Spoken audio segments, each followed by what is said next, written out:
A lot of people have been talking about Daniel Ricciardo recently. With Sergio Perez having signed a new contract and continuing to underperform, it's not likely that any of that chatter will go away anytime soon. Some people are saying that Daniel should be in that second Red Bull seat, and some people are saying that he should lose his seat this season for Liam Lawson. Daniel Ricciardo's Formula One career has been filled with lots of ups, just as many downs, and everything in between. It's a common belief that leaving Red Bull was the biggest mistake of his career, but I don't think that's the case. Red Bull was changing engine suppliers to an unproven Honda engine, Max was slowly becoming the number one driver in the team, and his 2018 reliability was simply atrocious.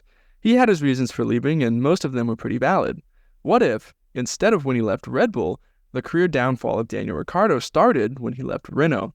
A lot of Formula One fans seem to forget that 2020 was arguably Daniel Ricciardo in his prime. He had a car that suited his driving style, a team that was fully behind him as the number one driver, and a teammate he could beat soundly. What would have happened to Daniel Ricciardo if he never left Renault, and where would he be today? Thanks to how bad he was in his time at McLaren, I think most people tend to forget just how good Daniel Ricciardo was in his time at Renault. In 2019, he beat his more experienced teammate Nico Hülkenberg, who many considered to be the best midfield driver on the grid at the time. Daniel finished 9th in the driver's standings, picking up a couple of 4th-place finishes at the time. In 2020, Daniel might have had his best year in Formula One, finishing 5th in the driver's standings with 2 podiums, 3 4th-place finishes, and incredible consistency on both Saturday and Sunday. He also outclassed his teammate Esteban Ocon, who many thought would pose more of a threat to him than Nico Hülkenberg did. What if, instead of leaving for McLaren at the end of the 2020 season, he signed an extension with Renault? 2021 would have seen the continuation of his partnership with Esteban Ocon, as Fernando Alonso was only signed to the team after it was announced that Daniel was leaving. Due to the regulation change that was supposed to come in for the 2021 season being pushed back to 2022, the Alpine car of 2021 would have been very similar to the Renault car that Daniel found so much success with in 2020.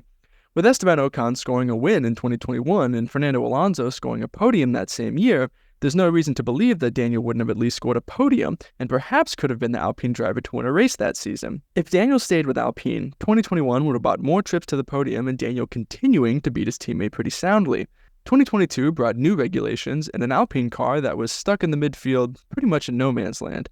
However, both drivers, Pierre Gasly and Esteban Ocon, scored podiums that year, and it's not out of the question to assume that Daniel would have gotten at least one of those podiums in that car if he had been driving it. I would think that this year would go pretty similarly to 2019, a car on the fringes of the points most weekend, and Daniel Ricciardo being the driver to score more points throughout the year and outclass his teammate.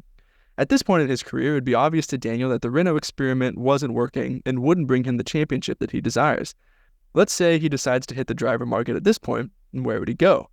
Well, with his reputation still intact, I don't think it's out of the question that he returns to Red Bull like he did in real life, but instead of being their third driver, as their true second driver.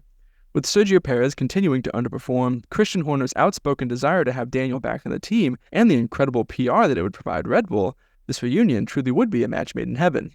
It really does look like Daniel Ricciardo staying with Renault might have been the thing he needed to save his career. Obviously, we can look back and say that staying at Red Bull would have been the best move for Daniel Ricciardo long term. He would have continued to fight for wins, podiums, and could even have won a championship similar to Nico Rosberg against Lewis Hamilton at Mercedes. However, leaving Red Bull wasn't the move that ultimately killed his career. Leaving Renault took him to a McLaren team that ruined his confidence, changed his driving style, and absolutely demolished his reputation in the Formula One world.